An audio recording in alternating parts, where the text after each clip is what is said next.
I've had a lot going on in my head, and I hope it comes out and it's tangible and it's something that's going to mean something to someone.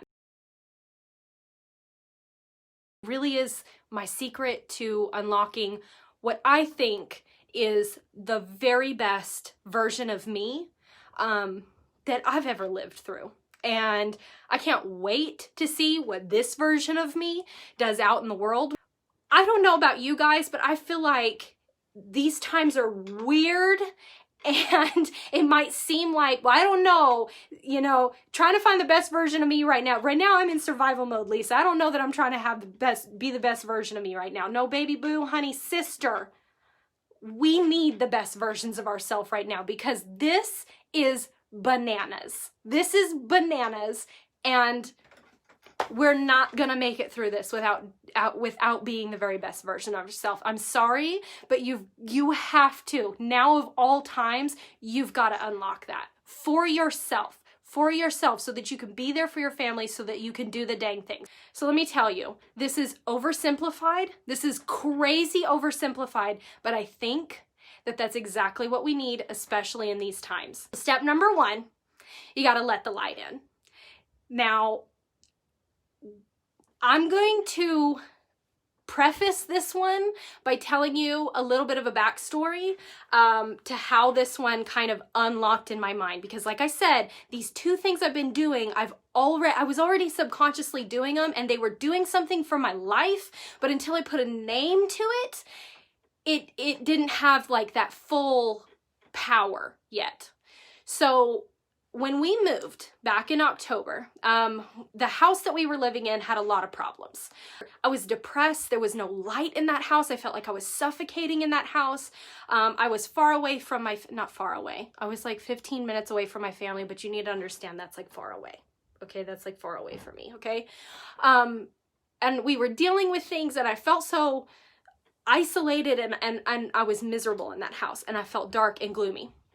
We moved to my childhood house, and one of the things that I have always loved about this house, the big windows. So from the first day that we moved into this house, I kind of just subconsciously started opening up the windows just as wide as I could every day. I let all that light in, and that was just, it became a ritual, something that I just did every day, and I wasn't really thinking about it. Well, somewhere along the line, after a few months of us being here, one particular morning I had gotten up and I had had a hard night for some reason. Something had triggered me, and I was sinking. I was just really sinking. And that morning I got up and I went on about my day. I didn't open the windows. I didn't touch the windows. The kids, filed in one at a time, and they were in a funk. Everyone was kind of just, it was like contagious. It was spreading through the house.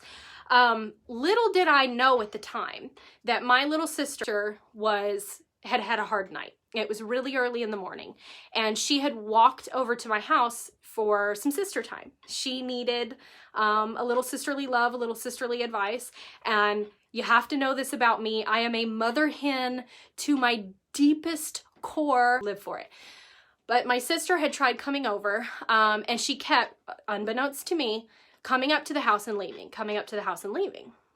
Well, eventually, and inside the house is just turmoil, right? So I'm grumpy, the kids are grumpy, like we're just all in a funk. And in my mind, I'm like, oh, great, here we go. We've been living here in this crazy, like we've just been living in this, bubble, and we thought everything was great. We moved and everything was great. And now we're right back here. I'm getting emotional because I'm feeling it all again.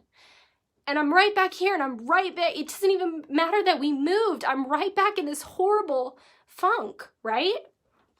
And eventually my husband gets up. It's like, it's so dark and gloomy in here. And I turned around from the kitchen with daggers coming out of my eyeballs, because I'm like, oh, you want to talk about how dark it is in here? You want to talk about, and as I turn around, he kind of catches me like, huh, I said the wrong thing, right? And he's like, I just meant that the curtains are closed. He's like, none of the windows are open. I was like, well, I'm sorry, Marcus. I didn't have time to open the windows this morning because I'm dealing with about a 42 billion page deep issue list. Like, I'm trying to deal with all the things, right? So I go over in a tiffy, you know, and I yank all the windows open, and I remember thinking, I know this is just one day, this is one instance, this is one long story, but I'm telling you, it's important. It's something that has stuck with me. I go over and I rip open the windows, and I remember the actual feeling of the light hitting me, and it's like my body remembered what that felt like, and all of a sudden I remember taking like my first breath of the morning and being like, oh, you know what? Yes, like this is fine. So I go about and I open up all the windows, right? 4 minutes later, my sister walks in the door, and I can tell instantly that she needs Mama Hen, right? So I flip that switch automatically. I go from, you know, my issues, my wall, and I'm like, whoa, what you need, girl? Tell your girl what you need, right? Instantly. And she's like all upset. And she's like, I've been trying to come over for hours, and I just kept walking up to the house and leaving, and I was waiting for, I was waiting for you. I'm like, what are you talking about? I've been up for hours. Like, why didn't you just come in? Why didn't you knock on the door? And she's like, well, your windows were closed. And I remember thinking, like, what is everybody's obsession with the dang windows? Like, what's the thing with am I not allowed to leave my windows shut? Like, but then it kind of occurred to me how much opening those windows meant to me and to my kids and to my husband and even to someone that doesn't live in the house. She was waiting for that signal of, I'm here, I'm up, I'm ready for you. If you need me, girl, I'm in here, and the light is in here too. And it was like from that day, it clicked to me how important that is. So step one, all of that is to say, to unlock the very best version of yourself. I promise, and this sounds hippy-dippy, this sounds crazy, this sounds silly, but I promise you there is literal science behind this. There is actual research behind this, and there is 1,000% truth behind this. You have to let the light in. Like honey boos, you have to let the light in. On an overcast day, I don't care, open the windows. Because listen, a pale girl can tell you you can get sunburnt on an overcast day. Okay, hallelujah. Yeah, yes we can, okay? So you've got to let the light in. When you can, when it's weather appropriate, open the windows and let the air in. I'm telling you, it changes you physically, emotionally, like it gets in you. So important. Step one, let the light in. Step two, be the light. That's vague, Lisa. Please divulge. Okay, listen. This one, don't lose me, okay? This is important. And I'm telling you, like, you want to find joy in your life, do this thing right here. I assume that anyone I come in contact with is having the worst day of their life. And that sounds really pessimistic and really sad. But let me tell you what happens when you do this, okay?